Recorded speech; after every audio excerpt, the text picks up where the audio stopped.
Hi everyone, so in today's video I'm going to be doing a walkthrough on how I do cat fur. This is a tabby cat and I got the reference photo from Pixabay.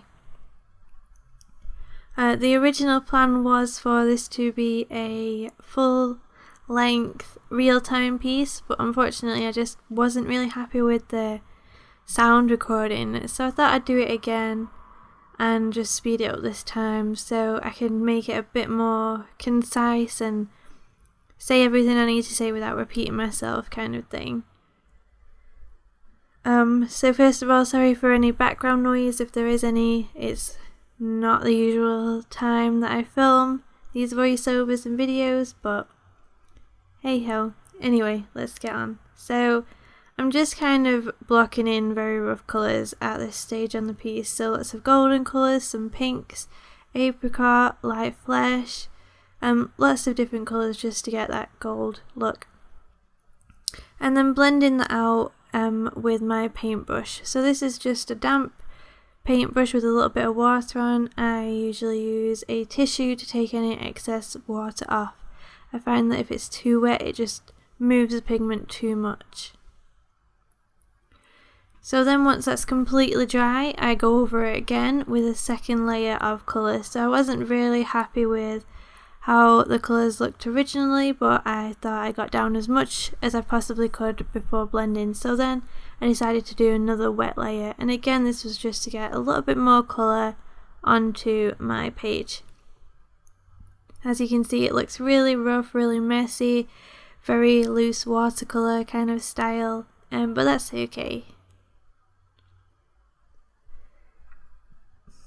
And I'm trying to kind of shape the piece as well a little bit on this layer.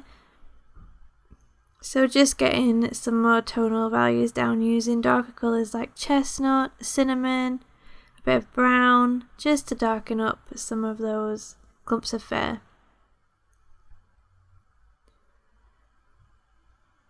And I am only focusing on this area at the moment because the rest of it was kind of dark, so I thought to make the video a little bit quicker I would just focus on the golden areas to begin with. So as you can see, just blending that out and kind of pushing the colour into other areas to get that fur texture.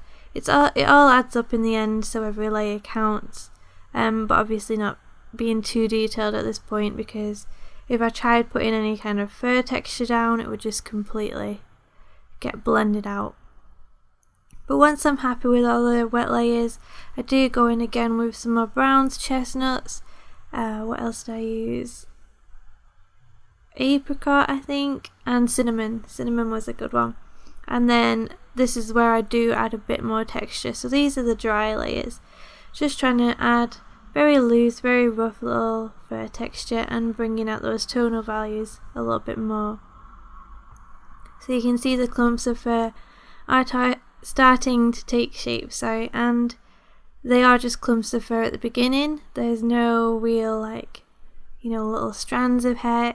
I'm just trying to get the big clumps down so you can see the shape that the fur is taking. And again, just adding a little bit more water in areas that need it, but most of these are dry.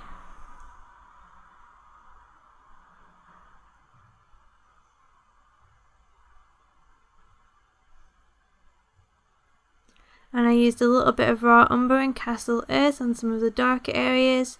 Now the colours that I use don't matter too much. If you see a brown, you can pick whatever brown you like out.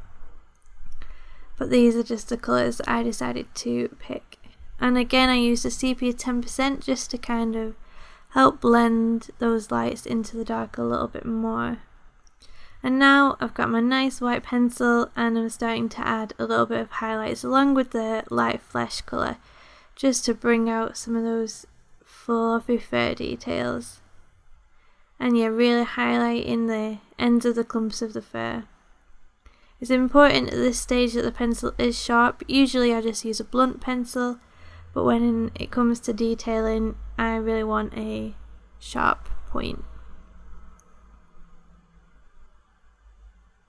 I find the white from this brand, the Museum Aquarelle, really lays well over dark colours, so yeah, this is my go-to white pencil. To be honest, I just use this brand for everything, but I definitely recommend this white pencil. And again, just going in with some apricots, the anthraquinoid pink, just to bring out some of the golden hues where it needs it. Now obviously it's a time lapse, so you can't really see, but there are points where I do kind of just sit back, look at the piece, look at my reference, and then make adjustments as needed. But I do take the time to just sit back and look at it and make adjustments.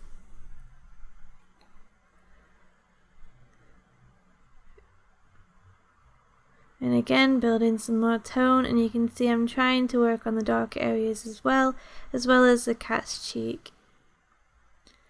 Just doing the same process I discussed before, but now it is a darker area. So I prefer to do the light areas first, just because it's easier. Obviously I can push the darks into the light a lot easier than I can push the lights into the dark, if that makes sense. And the dark was kind of, a lot of the dark fur went over the light fur anyway, so it just made sense to lay them this way.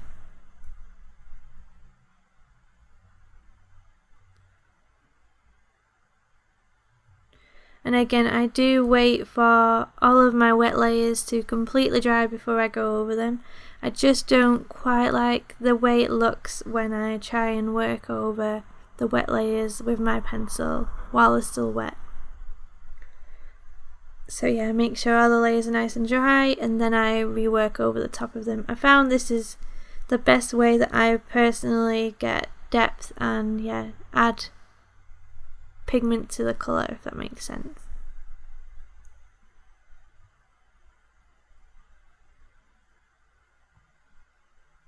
So here I am focusing on the details now. This is the detail layer, so I've got my raw umber and castle earth and just building in those little stray hairs. I kind of hold the end of the pencil because I find that's how I get really loose, and obviously I have less control, which makes sense for really fluffy cats because the fur isn't exactly going in a very controlled manner. So if I can kind of loosen up my hand, then I can recreate that crazy fur texture. And then when I need to, I hold closer to the tip and yeah, get a nice controlled stroke.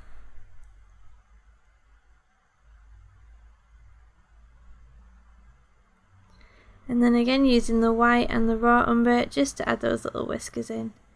And I can dip my pencil into the water just to get a more opaque coverage. And then finishing off with a black. But that's mostly how I do my fur with these pencils. So I hope you found this video useful. Please like it if you like it and subscribe. Thank you.